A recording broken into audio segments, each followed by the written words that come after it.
Welcome to Lecture 6. Today we're going to learn about a chemist par excellence in France in the period leading up to the French Revolution. He was Antoine Lavoisier, and he was the principal architect of what I'm calling the new French chemistry. We're going to learn about this development, sometimes referred to by historians as the chemical revolution of the 18th century. But of course, the new French chemistry didn't come out of nowhere.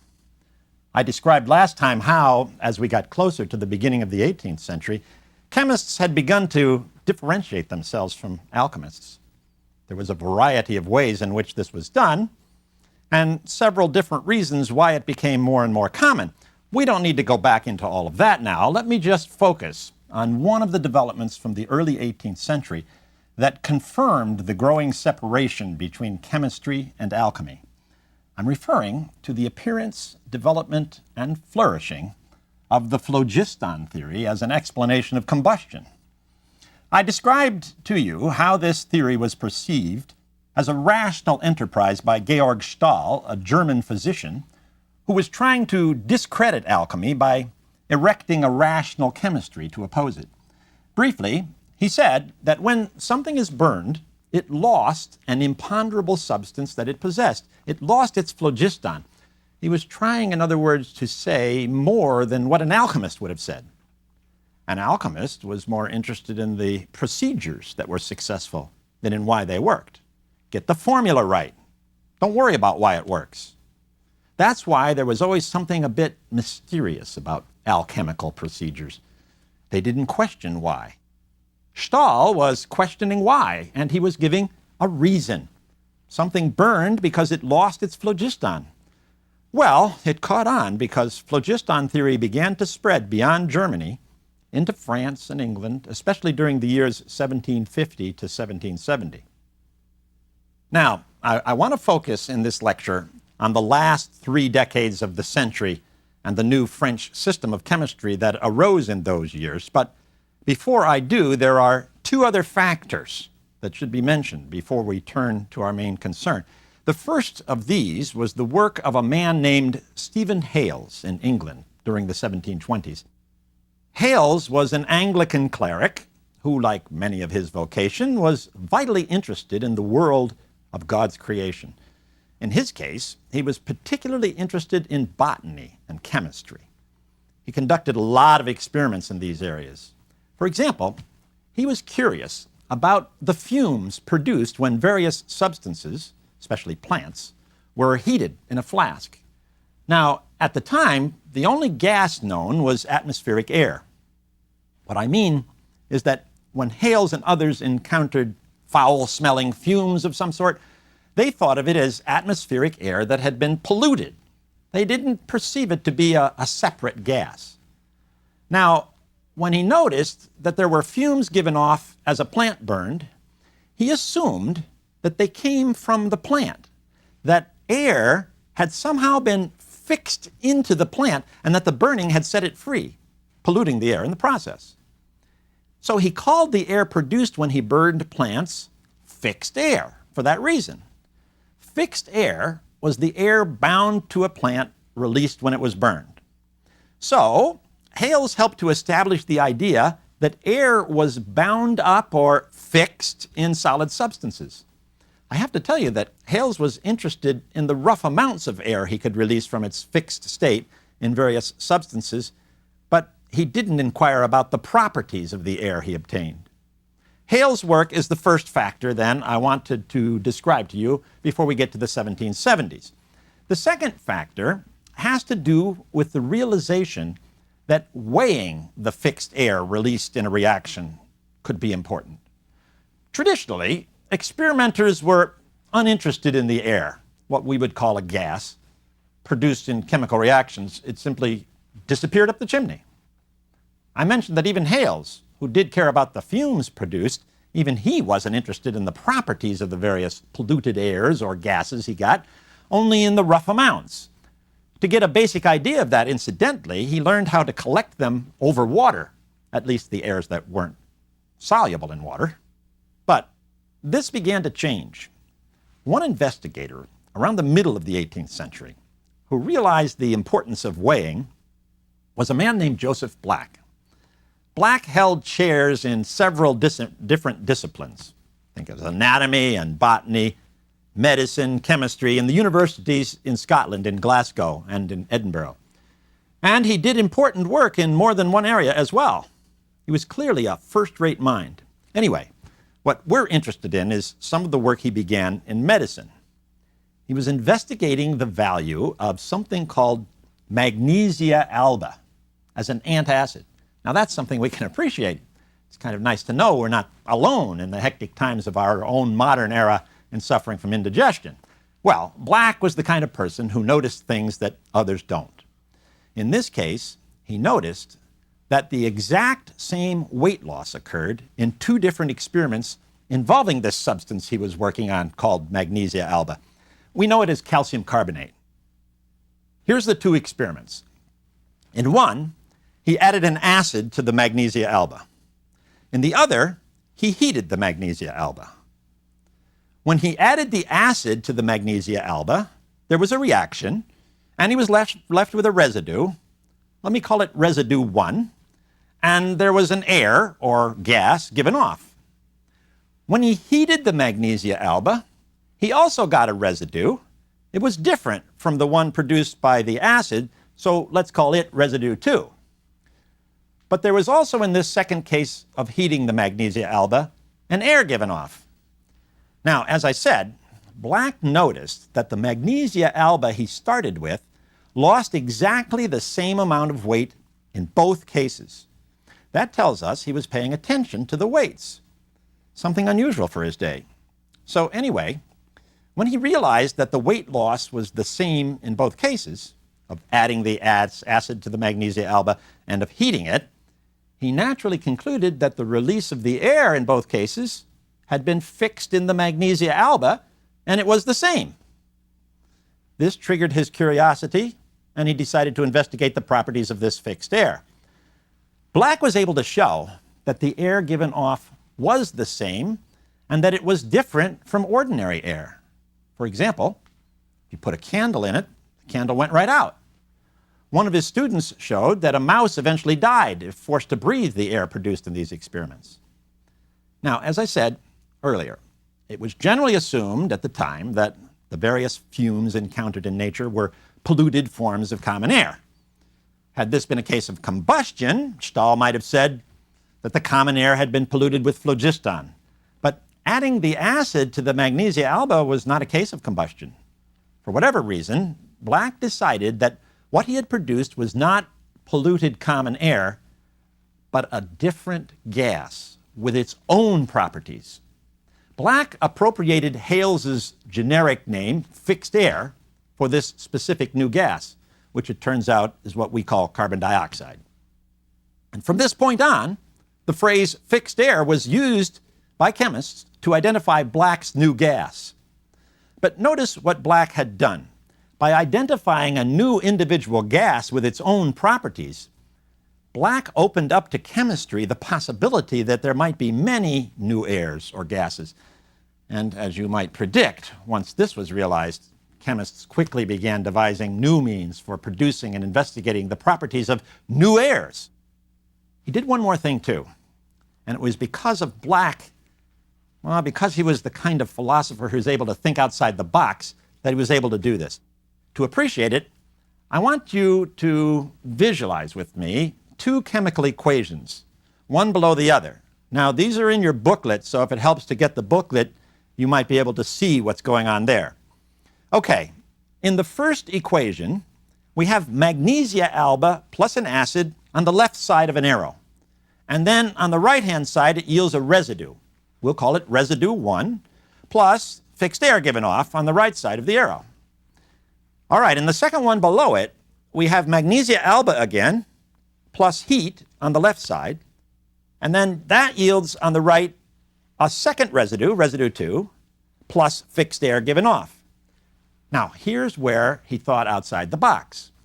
Black essentially treated these two chemical equations like algebraic equations. What I mean is that he subtracted the one below from the one above. So what happens when you do this? Well, when you subtract the left sides of the equations, the magnesia alba in both cancels each other. So the only things you have left are the acid and the heat. But the heat was not thought to weigh anything, so Black thought he could ignore that. That just left the acid on the left side. When he subtracted the right sides of the equations, the fixed airs were the same, so they canceled each other. He was left with the first residue minus the second residue. This very unorthodox procedure ended up with the acid on the left side of an arrow yielding the difference of two residues on the right. If you think of this as an algebraic equation, you have acid equals residue 1 minus residue 2. From this, Black got the idea that if he moved the second residue, which has a negative sign in front of it, to the other side, he'd have the acid plus residue 2 equals residue 1. So he did the experiment. He added acid to residue 2. And lo and behold, the result was residue 1. Now, you might want to say, he has no right to do this. Chemical equations aren't algebraic equations. Doesn't matter. He did it. And he got an interesting result. And he had to assume that the result wasn't accidental. He surely didn't understand everything that was going on, but here's the important point. He had come to this result because he had paid attention to the weights of the chemicals he started with and the ones he ended with. That was the basis of the whole result. So when the experiment worked out, when he added the acid to residue 2 and residue 1 resulted, he knew that paying careful attention to weights was extremely important. So this is the second factor I wanted to emphasize. By the time we arrive at 1770, weighing things, at least for those who knew of Black's work, was a very important thing to do. In the latter part of the 18th century, one particularly successful gas chemist was the Englishman, Joseph Priestley.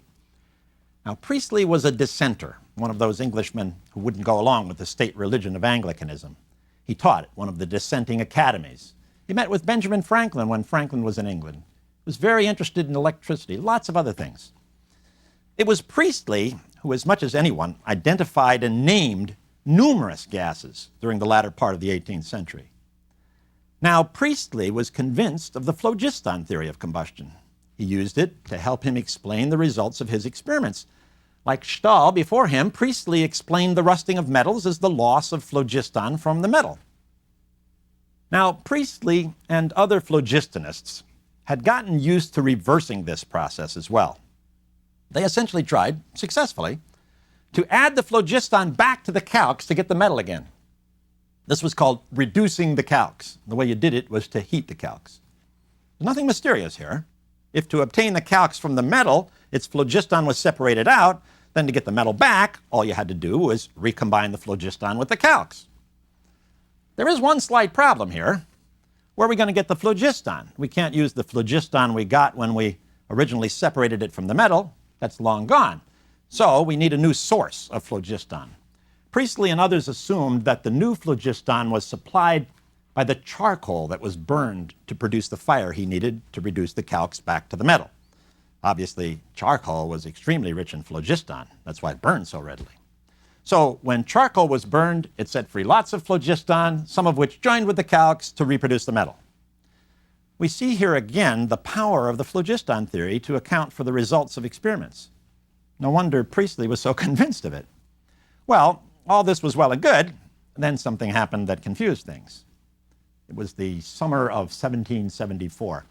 Priestley had gotten hold of a large 12-inch burning lens, kind of like a very big magnifying glass that he could use to focus the sun's rays. Others had started using burning lenses in experiments, and Priestley was doing the same. Over in France, for example, Lavoisier, whom we'll meet in a minute, used a big lens in the French Academy in 1772 to subject diamonds to a more intense heat than they could produce using furnaces. So there were advantages to using a lens. Priestley used his burning lens to heat some mercury calx he had that he wanted to reduce back to mercury metal. You say, wait just a minute. I thought you said that if you want to turn the calx back into a metal, you had to have a source of phlogiston so it could rejoin with the calx to form the metal. Exactly. So you can imagine Priestley's surprise when he found that using the lens worked. He was able to reduce the calx to mercury metal, and he did it without using a source of phlogiston, like the charcoal he'd used earlier. How could that be possible? Where was the phlogiston coming from? Priestley, of course, assumed that it had to be coming from someplace. But that wasn't all. Priestley noticed that when he performed this experiment, a gas was produced. In itself, that wasn't new.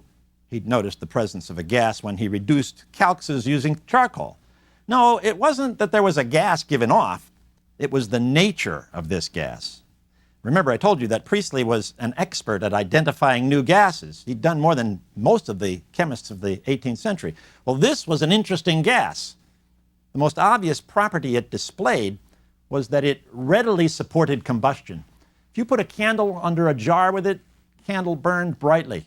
Priestley assumed that what he had on his hands was laughing gas, which he discovered just a little earlier. That appeared to support combustion, so that must be what it was. Well, that's where things stood that fall. Again, this was 1774 when Priestley took a trip to France in November. Naturally, Priestley sought out French chemists during his travels, and he explained the curious experiment I've just described to them. As it turned out, the French had also done the experiment earlier that fall, in September. One of the members of the Academy reported on an experiment he'd done to reduce mercury calx without using charcoal. But they hadn't noticed anything in particular about the gas produced, as Priestley had. That was no doubt the real news to the French chemists. This gas supports combustion. Priestley still thought the gas was laughing gas when he was in France, but after he came back to England, he did some additional tests on the gas and realized that it was different from laughing gas. It was a different gas, a new air of some kind, supported combustion better than anything he'd ever seen. That must mean that it was so devoid of phlogiston that when a candle burned in it, it just soaked up the phlogiston readily. Likewise, a mouse seemed happy in an enclosed space filled with this gas. It readily received the phlogiston the mouse breathed out for a much longer time than common atmospheric air did. Yes, of course, the mouse eventually died, and the candle did eventually go out. But not for a long time. Priestley called his new gas dephlogisticated air. Dephlogisticated air was air with no phlogiston in it, so it readily absorbs phlogiston. Now, while Priestley was in France, one of the French chemists who heard Priestley describe his puzzling results was Antoine Lavoisier. Lavoisier was a gifted experimenter who had only 2 years earlier been promoted to an associate in the French Academy of Sciences. He was part of a generation of brilliant natural philosophers in France during the latter half of the 18th century. He was, for example, 6 years older than Pierre Laplace, whose work on celestial mechanics we heard about in Lecture 2. Lavoisier was, like so many we've met, interested in a lot of things. He's become known to us primarily because of his contributions in chemistry. So, Lavoisier was among those who met Priestley during 1774 and who heard about his experiment with the burning lens and mercury calx.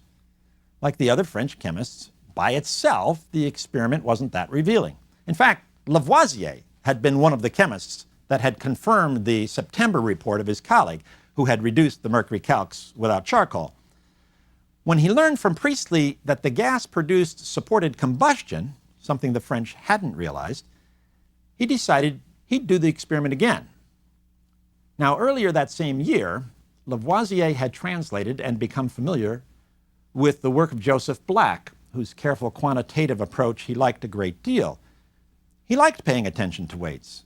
He'd been doing it for a while when Priestley came to France. In fact, 2 years earlier, in 1772, Lavoisier had been investigating why metals gain weight when they rust. Being the critical kind of mind he was, he'd become unhappy with Stahl's phlogiston account of calcination, the rusting of metals. He characterized it as seriously flawed because, in his mind, it contained an inconsistency. Not that he yet knew how to reconcile things, just that he thought there should be a better way to account for the fact that metals gained weight when they rusted.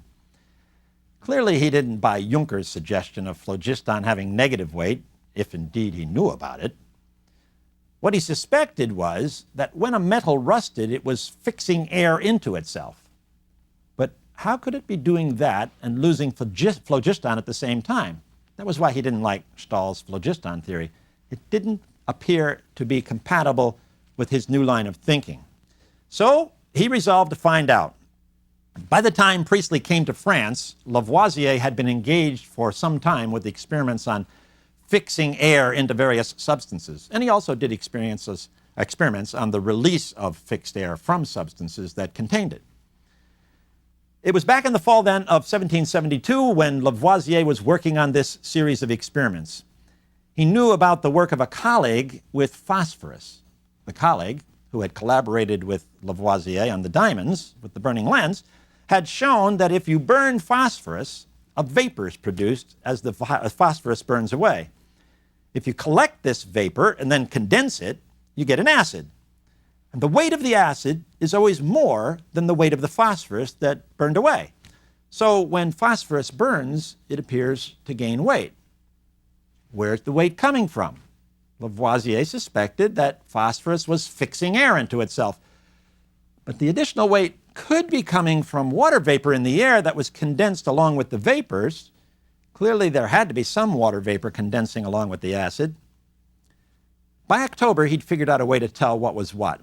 He repeated the experiment. That is, he burned the phosphorus, collected the vapors, and then condensed them back into acid. As always, the weight was more than the original phosphorus by itself. Now, he poured out the acid that he'd gotten and filled the beaker up with water to the same level that the acid had been. Next, he weighed the water. That weighed less than the acid had. So he subtracted the weight of the water from the weight of the condensed acid. This then removed from consideration any water vapor that had condensed along with the phosphorus vapors. Now he had the weight of just the condensed phosphorus vapors. And it was still more than the original phosphorus, considerably more. Clearly, phosphorus was fixing air into itself when it burned. So, by the time Priestley came to France in November of 1774, Lavoisier had been convinced for some time that combustion involved the fixing of air into the substances that burned. Priestley's visit spurred him to redo the experiment on mercury calx.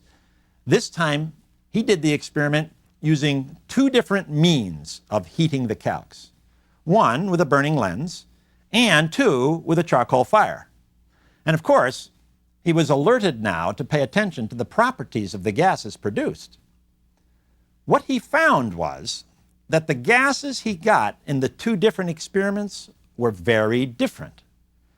When he reduced the mercury calx using the burning lens, the gas was as Priestley said. It really supported combustion well. But in the other case, when he used charcoal to heat the calx, he got a gas that did not support combustion at all. A candle put under a jar with it went out immediately. The gas produced in the lens experiment wasn't soluble in water.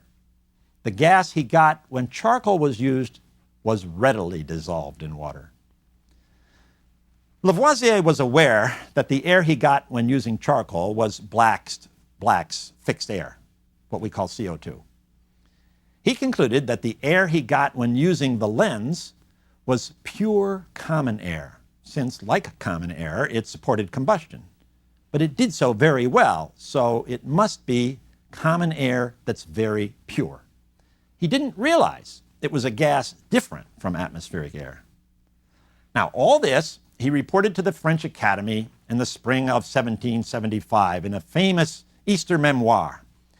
When metals like mercury rust to form a calx, he said, their gain in weight is due to the addition to the metal of the purest part of the air we breathe.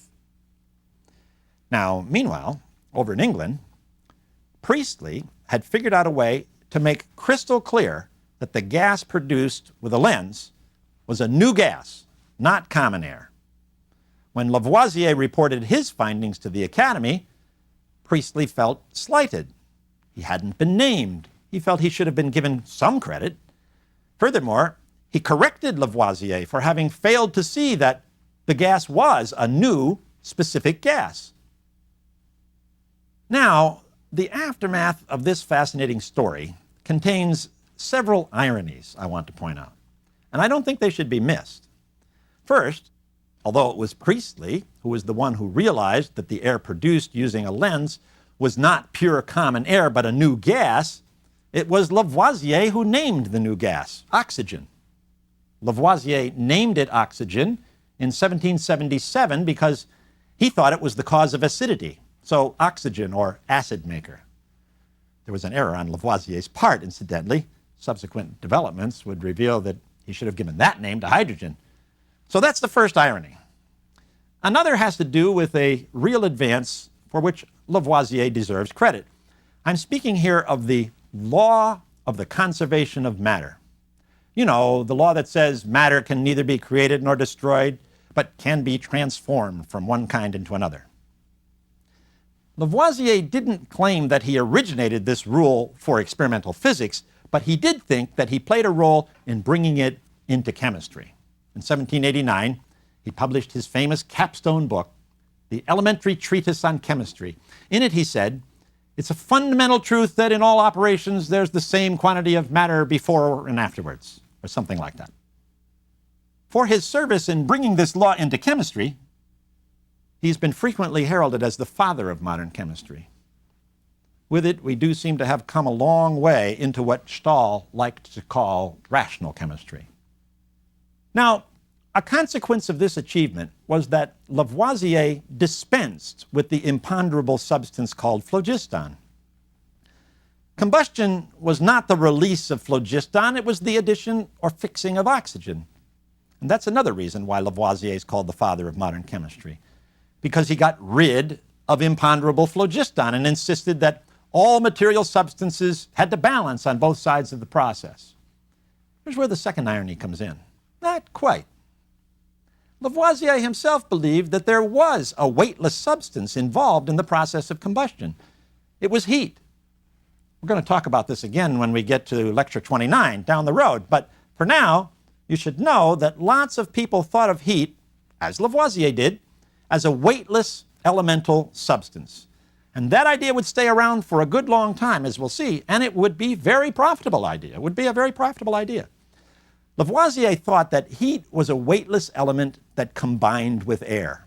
So during combustion, as the air becomes fixed into the metal, the heat is separated from the air and released. So you have heat given off. Now, the release of heat does not disturb the conservation principle since it doesn't weigh anything.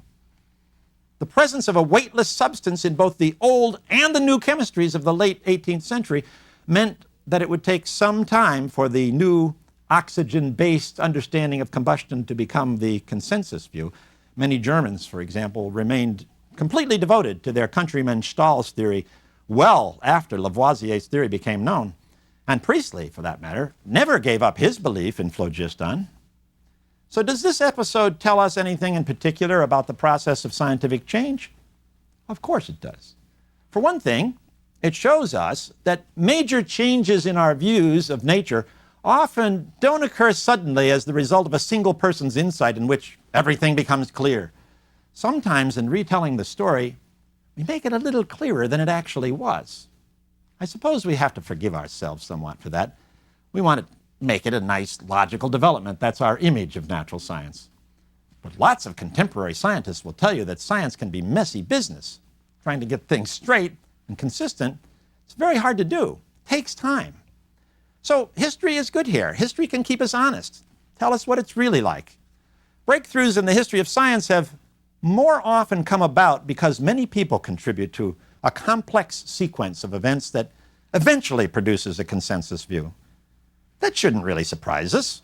After all, natural philosophers of the past and scientists of the present have this very much in common. They're just human beings who have a passion for understanding nature.